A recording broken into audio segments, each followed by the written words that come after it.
Hi Mildred Ave, this is Miss Fitz again, and I'm here to read the second book in the Ada Twist series. This is another one of Ada's classmates and friends. His name is Iggy Peck, and he is an architect. This book is called Iggy Peck Architect, and it's written by Andrea Beatty and illustrated by David Roberts. Iggy Peck Architect. You see him here in a diaper. He's already building.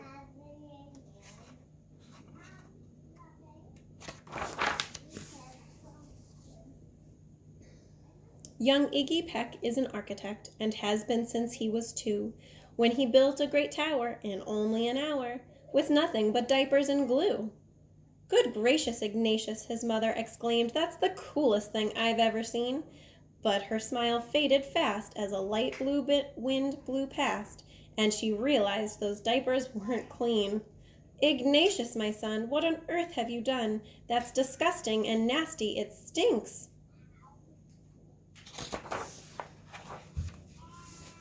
But Iggy was gone. He was out on the lawn, using dirt clods to build a great sphinx. When Iggy was 3, his parents could see his unusual passion would stay. He built churches and chapels from peaches and apples, and temples from modeling clay. At dinner one night, to his father's delight, Iggy got a bright gleam in his eye, and out on the porch built the St. Louis Arch from pancakes and coconut pie. Dear Ig had it made until 2nd grade, when his teacher was Miss Lila Greer. On the very first day she had this to say, "We do not talk of buildings in here." Gothic or Romanesque, I couldn't care less about buildings, ancient or new. She said in her lecture about architecture that it had no place in grade 2.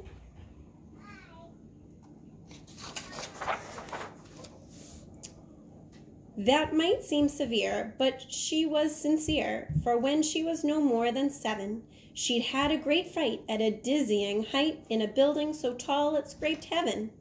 On an architect's tour of the 95th floor, young Lila got lost from the group. She was found 2 days later in a stuck elevator, eating cheese with a French circus troupe. After that day, it's quite safe to say she thought all building lovers were nuts. As a teacher, she taught that above all, one ought to avoid them, no ifs, ands, or buts. As you might guess, it would cause Iggy stress to hear such terrible talk. But he didn't hear. He sat in the rear while building a castle of chalk. You, Iggy Peck, your desk is a wreck. Tear down that castle right now. You will not build in here. Is that perfectly clear? Do you need to see Principal Howe?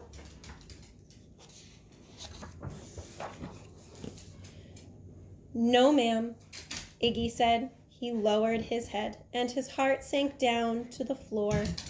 With no chance to build, his interest was killed. Now 2nd grade was a bore.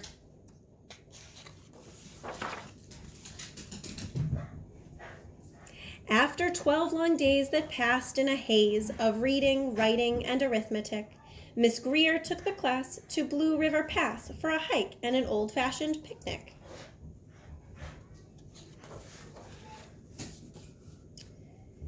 They crossed an old trestle, which is kind of like a bridge, to a small island nestled in the heart of a burbling stream. But they no sooner passed than the footbridge collapsed, and Miss Lila Greer started to scream. We're trapped here, oh my, alas kids, goodbye. Her eyeballs rolled back in her head. She dropped to the ground with a vague groaning sound, luckily fainted, not dead.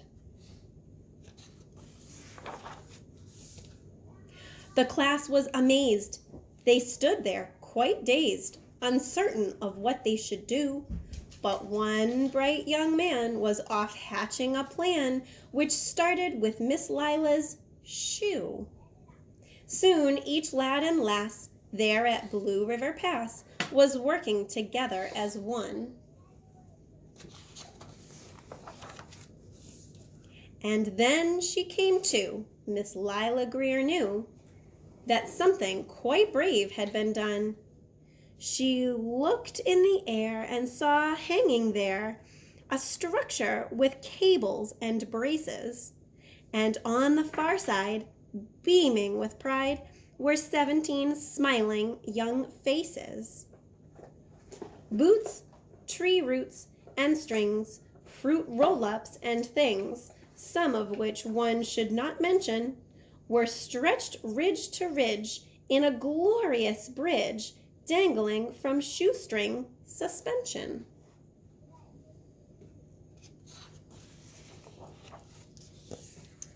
It all became clear to Miss Lila Greer as she crossed that bridge over the stream. There are worse things to do when you're in grade 2 than to spend your time building a dream.